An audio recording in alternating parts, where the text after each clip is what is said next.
सबसे पहले आप सभी को जाए माशी की आइए, आज हम अनमोल दृष्टांत को जानेंगे जो बाइबल के नया नियम यूहन्ना 10 अध्याय 1 से 18 में पते हैं। यीशु मसीह ने अपने अनुयायियों को आत्मिक सच्चाइयां समझाने के लिए कई दृष्टांत दिए।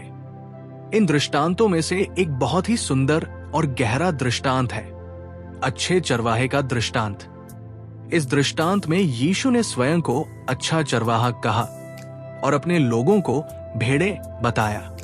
ये दृष्टांत केवल एक कहानी नहीं है, बल्कि इसमें प्रेम, देखभाल, बलिदान और आत्मिक सुरक्षा का संदेश छिपा है।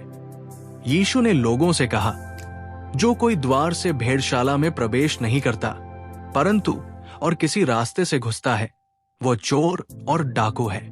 परंतु जो द्वार से प्रवेश करता है वो भेड़ों का चरवाहा है। यहाँ यीशु ने एक ऐसे बाड़े, घेरा की कल्पना की जिसमें बहुत सारी भेड़ें हैं। हर भेड़ अपने चरवाहे की आवाज पहचानती है। चरवाहा जब आता है तो द्वारपाल उसे पहचानता है और वो अंदर जाता है। वो अपने भेड़ों को नाम लेकर बुलाता है और वे उसकी आवाज सुनकर उसके पीछे पीछे चलती है। इस दृष्टांत में चरवाहा स्वयं यीशु मसीह है। वे कहते हैं, मैं भेड़ों का अच्छा चरवाहा हूं।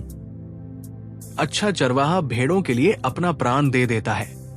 ये बात इशारा करती है कि यीशु अपने लोगों के लिए बलिदान देने आए हैं। वे केवल नेता या शिक्षक नहीं हैं। वे अपने अनुयायियों से प्रेम करते हैं जैसे एक चरवाहा अपनी भेड़ों से करता है। यीशु ने आगे तुलना की। उन्होंने कहा कि एक मजदूरी पर रखा गया चरवाहा सिर्फ पैसे के लिए काम करता है। जब वो खतरे को देखता है, जैसे कि भेड़ियों को, तो वो डरकर भाग जाता है। भेड़ें बिखर जाती है या मारी जाती है, लेकिन वो चरवाहा उनकी रक्षा नहीं करता। लेकिन अच्छा चरवाहा ऐसा नहीं करता। वो अपनी भेड़ों को जानता है, उन्हें प्यार करता है और उनकी रक्षा करता है, चाहे उसे अपने जीवन का बलिदान ही क्यों न देना पड़े। भेड़ें चरवाहे की आवाज पहचानती है। यीशु ने ये बात भी कही कि मेरी भेड़ें मेरी आवाज सुनती हैं, मैं उन्हें जानता हूं और वे मेरे पीछे चलती हैं।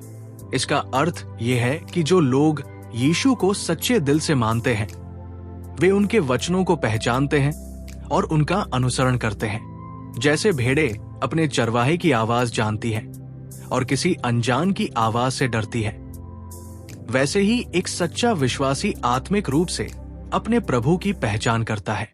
द्वार कौन है? यीशु ने यह भी कहा, मैं ही द्वार हूं। जो कोई मेरे द्वारा भीतर प्रवेश करता है वो उद्धार पाएगा।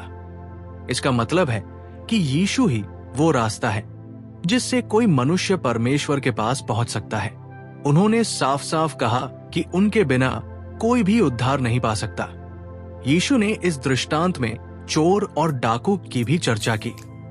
उन्होंने कहा, चोर आता है केवल चोरी करने और नाश करने, परंतु मैं इसलिए आया कि वे जीवन पाएं और बहुतायत से पाएं। चोर और डाकू वे लोग हैं जो लोगों को भटका देते हैं, जो झूठी शिक्षा देते हैं और अपने स्वार्थ के लिए लोगों को गुमराह करते हैं।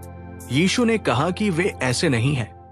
वे तो इसलिए आए हैं कि लोगों को सच्चा जीवन दे, एक ऐसा जीवन जो शांति, आनंद और उद्धार से भरपूर हो।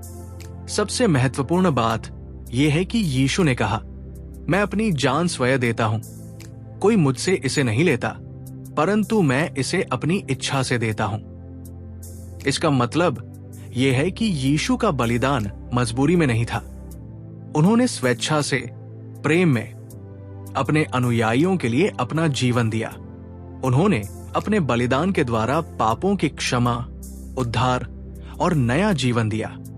यीशु ने यह भी कहा, मेरे पास और भी भेड़ें हैं जो इस भेड़शाला की नहीं है। मुझे उन्हें भी लाना है और वे मेरी आवाज सुनेंगी और एक झुंड और एक चरवाहा होगा। ये कथन यहूदियों और अन्य जातियों के बीच की दूरी को मिटाता है। यीशु केवल यहूदियों के लिए नहीं आए, बल्कि दुनिया के सभी लोगों के लिए आए हैं। इस दृष्टांत के पीछे कई आत्मिक सच्चाइयां छिपी है। यीशु मसीह ही सच्चे मार्ग है, उनके बिना कोई उद्धार नहीं। यीशु अपने अनुयायियों को नाम से जानते हैं। हर व्यक्ति उनके लिए मूल्यवान है।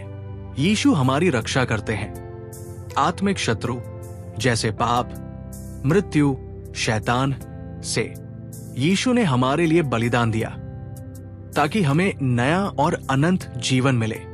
हमें उनकी आवाज पहचानी चाहिए, उनके वचनों को समझकर उन्हें मानना चाहिए। इस दृष्टांत का महत्व केवल बाइबल के समय तक सीमित नहीं है, बल्कि ये आज भी उतना ही सार्थक है। आज जब जीवन में अराजकता, भ्रम और डर भरा है, तब हमें एक ऐसे चरवाहे की जरूरत है जो हमारी अगुवाई करे, हमारी रक्षा करे और हमें सही मार्ग दिखाए। यीशु आज भी हमें बुलाते हैं। वे कहते हैं, आओ मेरी भेड़ें बनो, मैं तुम्हें जानता हूं, तुम मेरी आवाज पहचानो और मेरे पीछे चलो। मैं तुम्हें जीवन दूंगा, अनंत जीवन। अच्छे चरवाहे का दृष्टांत हमें यह सिखाता है कि हमारे लिए यीशु का प्रेम कितना गहरा है। वे केवल उपदेश देने नहीं आए, बल्कि अपने जीवन को हमारे लिए देने आए। उन्होंने न केवल अपने शब्दों से बल्कि अपने कार्यों से यह दिखाया कि वे सच्चे चरवाहे हैं। जैसे एक भेड़ अपने चरवाहे की आवाज पर भरोसा करती है और उसके पीछे चलती है, वैसे ही हमें यीशु की आवाज को पहचानना है और उस पर भरोसा करना है। तभी हम आत्मिक रूप से सुरक्षित रहेंगे और शांति पाएंगे।